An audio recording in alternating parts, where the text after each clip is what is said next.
this tutorial, I'm going to do one of the creative transitions. I'll show you how I shoot it, and then I'm going to show you how to edit it. But remember, you need all of the transitions that he shows you on that video: the swipe across, the lens cover, the orbit, earthquake, rotation, match on action. And then the optional transitions are the whip pan and the frame jump. You do not have to do those transitions. I would encourage you to try because they're actually kind of fun. One of the things you'll hear me say is make sure you edit off a bunch of footage before your motion blur on these video clips.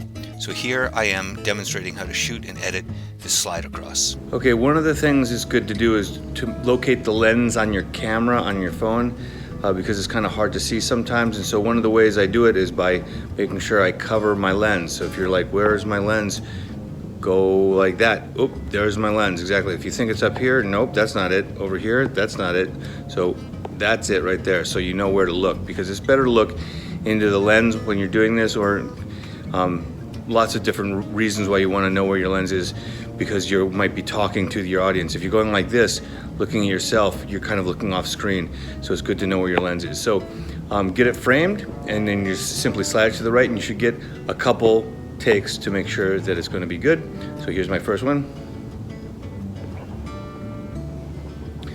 Okay, hopefully that looked good, but I'm going to do another one to make sure that it looks good. Okay, now I'm going to go outside and do the other one. So now I'm outside and I'm going to do the same thing, except I'm going to bring it from this side, and I'm going to do it a few times to make sure that my framing is good, because this one's a little trickier because you want to make sure that your framing is good, because if you bring it in real fast and it's like this, that's not good. If you bring it in fast and it's like this, no good. So you want to get your framing right. So I'm going to do it a couple times again to make sure my framing is good.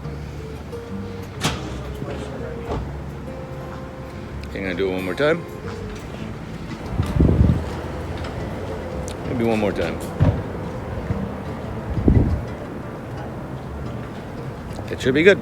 Okay, now that I have my two clips imported into WeVideo, I'm going to put it down on my timeline, but first I'm going to review the 3 different ways we can edit our clips in WeVideo. The first is by setting in point and out point, and so I'm going to actually do that.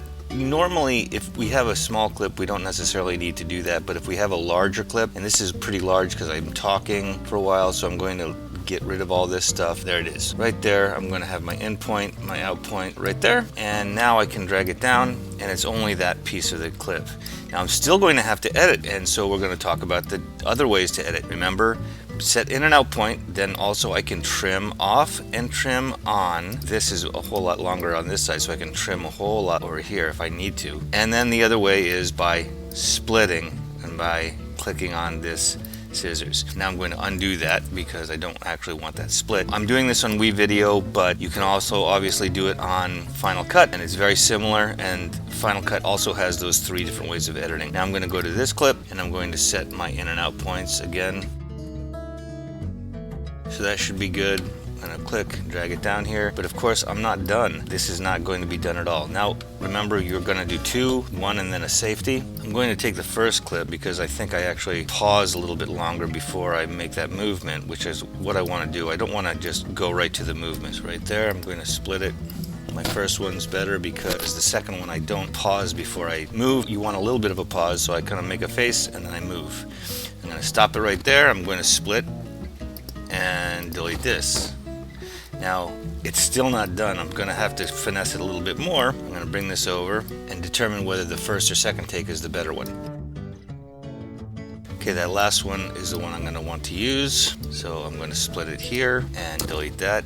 I'm going to put these together. We're going to look at what this looks like now. It's not going to be good enough. So we're not going to just say, okay, there I go. See, that's not good enough. We want to cut it on the motion blur. I'm going to zoom in. So I'm going to play this.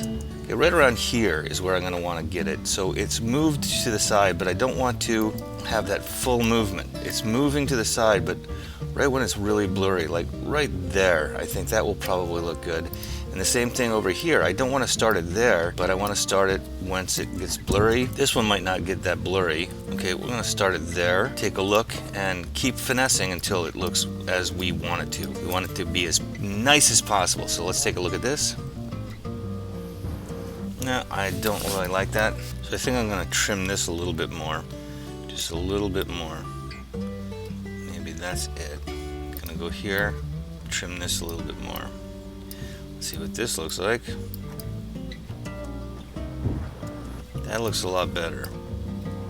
You want just a little bit of that transition. You don't want to have a whole lot.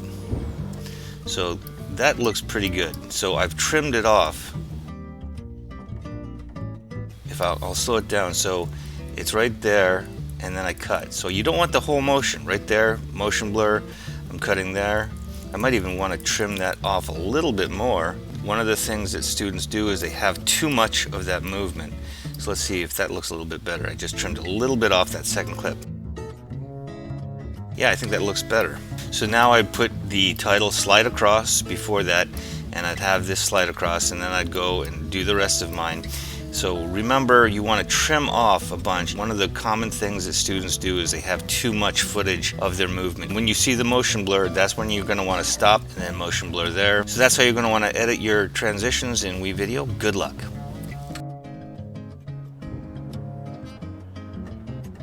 It should be good.